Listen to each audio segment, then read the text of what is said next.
Hi, welcome to my channel. నేను మీ నాని. మన శంకర వరప్రసాద్ గారు ఈ సంక్రాంతికి మాత్రం రీజనల్ లాంగ్వేజ్లో ఉన్న ప్రతి ఒక్క రికార్డ్ని, తెలుగు రాష్ట్రాల్లో ఉన్న ప్రతి ఒక్క రికార్డు కూడా మెగాస్టార్ పేరు మీద రాబోతాయి. ఎందుకంటే ఇంత కాన్ఫిడెంట్గా చెప్తున్నాను. మెగాస్టార్ చిరంజీవి గారి కామెడీ టైమింగ్ అనేది అది మాస్ హీరోల్లో అందరి హీరోలకి సాధ్యం కాదన్న. అది కేవలం మెగాస్టార్ చిరంజీవి గారికే సాధ్యం. ఆయన క్లాసు, మాసు, కామెడీ, యాక్షను, నవ్వించగలరు, ఏడిపించగలరు, డ్యాన్స్. ఇంకా అందుకే కదా ఒక కంప్లీట్ నటుడు అంటే మాత్రం నాకు తెలిసి ప్రపంచం మొత్తంలో, ఇండియా కూడా కాదు, తెలుగు రాష్ట్రాలు, ప్రపంచం మొత్తంలో ఒక కంప్లీట్ నటుడు అంటే మాత్రం మన మెగాస్టార్ చిరంజీవి గారు. అంటే వేరే నటులు ఒక స్టైల్కో, ఒక ఆఫ్లైన్ సినిమాలకో, ఒక యాక్టింగ్ పరంగానో, ఒక డ్యాన్స్కో, ఏదో దానికి ఒకదానికి పరిమితం అయిపోతారు, ఒక డైలాగ్ డెలివరీకో. కానీ మెగాస్టార్ చిరంజీవి అనే వ్యక్తి ఏదో తనకంటూ ఒక గిరి గీసుకుని కూర్చోలేదు. ప్రతి ఒక్క యాక్సెప్ట్లో, ప్రతి ఒక్క రంగంలో కూడా ఆయన డ్యాన్స్లో కానీ, ఫైట్లో కానీ, యాక్షన్లో కానీ, అందంలో కానీ ప్రతి ఒక్క దాంట్లో ఆయన ఇప్పుడు మెగాస్టారే. సో అందుకే ఇప్పుడు మన మెగాస్టార్ గారి మన శంకర వరప్రసాద్ అనే సినిమా ఖచ్చితంగా ఈ సంక్రాంతి సినిమాలో ది బెస్ట్ సినిమా కాబోతుంది. ఇప్పటికే ఆల్మోస్ట్ ఈ సినిమా ప్రొడ్యూసర్ లాభాల్లో ఉన్నాడంటే ఒక్కసారి ఆలోచించుకొని అనిల్ రావుపూడి గారు, మెగాస్టార్ చిరంజీవి గారు ఎలాంటి ప్లానింగ్తో దిగుతున్నారు. సినిమా సింపుల్గా 200 కోట్లు బిజినెస్ అయినా సరే, 220 కోట్లు పైగా బిజినెస్ చేసిన సినిమాని ఆల్మోస్ట్ ప్రొడ్యూసర్ లాభంలో పెట్టాడంటే ముఖ్యంగా అనిల్ రావుపూడి అనే వ్యక్తికి మాత్రం హ్యాట్స్ ఆఫ్ చెప్పచ్చు.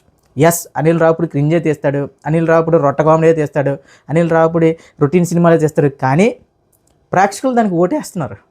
అనిల్ రావుపూడి గారు ప్రతి సినిమాకి చూడండి, మొదటి రోజు, రెండో రోజు విపరీతమైన ట్రోల్స్ వస్తే, విపరీతమైన నెగిటివిటీతో పాటు మహా అయితే 2.5 రేటింగ్ చాలా కష్టం. కానీ అలాంటి సినిమాలతోనే ఆయన ఇండస్ట్రీ రికార్డులు కొడుతున్నాడంటే ఇది మామూలు విషయమా?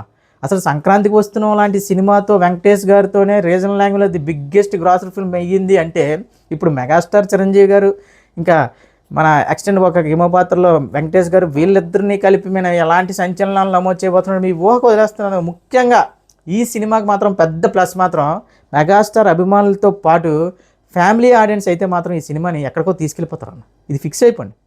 ఎందుకంటే అనిల్ రావుపూడి యొక్క పెద్ద బలం ఏదైనా ఉందంటే ఫ్యామిలీ ఆడియన్స్ని ఎంగేజ్ చేయడమే. ఇంకా మెగాస్టార్ చిరంజీవి గారు వన్స్ కామెడీలోకి దిగితే ఆ ఇంపాక్ట్ ఏ రేంజ్లో ఉంటుందో మీ హోహ్ కూడా ఉండదు. ఎందుకంటే ఒక శంకరదాద ఎంబీబీఎస్ కానీ, ఒక చంటి అబ్బాయి కానీ అలాంటి సినిమాల గురించి మాట్లాడుకుంటే ఆ కోవకు చెందబోతున్న సినిమా అని చాలా క్లియర్గా అర్థమవుతుంది. సో ఇప్పుడు మన శంకర వరప్రసాద్ అనే సినిమా ఖచ్చితంగా ఇండస్ట్రీ లెక్కలన్నీ మారుస్తుంది. ఎందుకంటే అన్న, మెగాస్టార్ అనే వ్యక్తి మీద ఎవడు పడితే ఇష్టానుసారంగా నెగిటివిటీస్ స్ప్రెడ్ చేస్తున్నాడు, ఏదేదో మాట్లాడుతున్నారు. మెగాస్టార్ చిరంజీవి గారు అమ్మ వెనకాల తిరగడం ఏంటి, ఈ ఏజ్లో తిరగడం ఏంటి, ఆ ఏజ్లో తిరగడం ఏంటి, 70 ఏళ్ళ వయసులో కుర్రోళ్ళ యాక్ట్ చేయడం ఏంటి, అది ఇది అని వాగుతున్న ప్రతి ఒక్కరికి చెప్పేది ఏంటంటే 70 ఏళ్ళ వయసులో ఆ లుక్ ఏంటి, ఇంకా 70 ఏళ్ళ వయసులో ఆ చార్మింగ్నెస్ ఏంటి, 70 ఏళ్ళ వయసులో ఆ డ్యాన్స్లు ఏంటి, 70 ఏళ్ళ వయసులో ఆయన ఎంత అందంగా ఉండడం ఏంటి అని ఒక పాజిటివ్ థింకింగ్తో రండి. ఇంకా క్లియర్గా చెప్పాలంటే ఇప్పుడున్న యంగ్ హీరోస్ ఎవరైతే ఉన్నారో, ఇంకా క్లియర్గా చెప్పాలంటే ఒక 35-40 బిలో ఉన్న హీరోస్ కూడా ఈ రేంజ్ లుక్స్ అయితే మెయింటైన్ చేయలేకపోతున్నారు. మనం కొంతమంది హీరోలు ఆఫ్లైన్ లుక్స్ చూసాం, ఏంట్రా బాబు ఎంత సన్నంగా అయిపోయారు, ఏంటి అలా అయిపోయారు, ఇలా అయిపోయారు అనుకున్నాం. కానీ మెగాస్టార్ చిరంజీవి గారు మాత్రం ఇంకా అది ఇంకా పోదన్న, అది ఇంకా శాశ్వతం. 70 ఏళ్ళ వయసులో ఆ లుక్స్ మెయింటైన్ చేస్తూ పోటాపోటీగా యంగ్ హీరోలకు పోటాపోటీ కాదు, అసలు మెగాస్టార్ చిరంజీవి గారికి ఎవరు పోటీయే కాదు. ఎందుకంటే 40 ఏళ్ళగా మగటం లేని మహారాజుగా తెలుగు సినిమా ఇండస్ట్రీనే కాదు, ఇండియన్ సినిమా ఇండస్ట్రీని వెళ్తున్న ఏకైక హీరుడు, ధీరుడు మెగాస్టార్ చిరంజీవి గారు. ఇంకొకసారి ఎవరైనా సరే ఇంకా డౌట్స్ ఉండి 70 ఏళ్ళ వయసులో అమ్మాయి వెనకాల తిరగడం ఏంటి, 70 ఏళ్ళ వయసులో ఆ రంగులు వేసుకోవడం ఏంటి, 70 ఏళ్ళ వయసులో ఇదేటి అదేటి అని వాగుతున్న ప్రతి ఒక్కరికి ఏంటంటే ఒక ఈర్ష. ఈనేట్రా బాబు ఈ రేంజ్లో ఉన్నాడు, మా హీరోలకి 45-40 ఉన్నా సరే ఈ రేంజ్ లుక్స్ పడట్లేదు, అలాంటిది ఈయన ఈ రేంజ్ లుక్స్ మెయింటైన్ చేస్తూ ఇలాంటి సినిమాలు దింపుతున్నాడు ఏంట్రా నీకు ఈర్ష తప్ప ఇంకేం లేదు.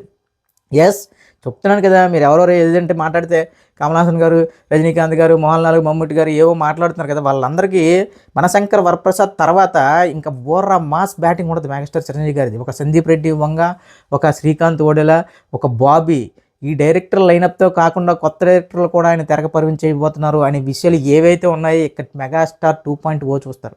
అసలు మెగాస్టార్కి 2.0 అంటే అసలు మెగాస్టారే. అంటే ఈ మధ్య ప్రతి ఒక్కరికి ఎలా అయిపోయిందంటే సినిమా పరిజ్ఞానం ఉండదు, విషయ పరిజ్ఞానం ఉండదు. అసలు మెగాస్టార్లు ఆ రేంజ్ సూపర్ స్టార్లు ఎలా అయ్యారో ఎవరికీ తెలియదు. అసలు మెగాస్టార్ చిరంజీవి అనే వ్యక్తి చేయని క్యారెక్టర్ ఉందా? ఆయన పోషించిన ఒక క్యారెక్టర్ ఏదైనా చెప్పండి, ఆయన చేయలేని క్యారెక్టర్ ఏదైనా సరే. ఆయన కామెడీ గీమిడీ ఇంక మీరు ఓవరాల్గా మాట్లాడుకుంటే మెగాస్టార్ అంటే ఆ పేరు ఎందుకు పెడతారన్న? ఓవరాల్గా ఇండియన్ మొత్తాన్ని మన శంకర వరప్రసాద్ సినిమా అనే సినిమా ఇప్పుడు ప్రజెంట్ తెలుగు రాష్ట్రాలకి నాకు తెలిసి సంక్రాంతి ది బెస్ట్ సినిమా అవబోతుంది. ఇక నెక్స్ట్ నుంచి బాబీ సినిమా కానీ, శ్రీకాంత్ బోడెల సినిమా కానీ, సందీప్ రెడ్డి వంగ గారి సినిమా కానీ ఇవన్నీ ఎలా ఉండబోతున్నాయంటే మీరు పాన్ ఇండియా మొత్తంలో ఏవైతే కోరుకుంటున్నారో దానికి మించి ఉండబోతున్నాయి. ఇది రాసి పెట్టుకోండి.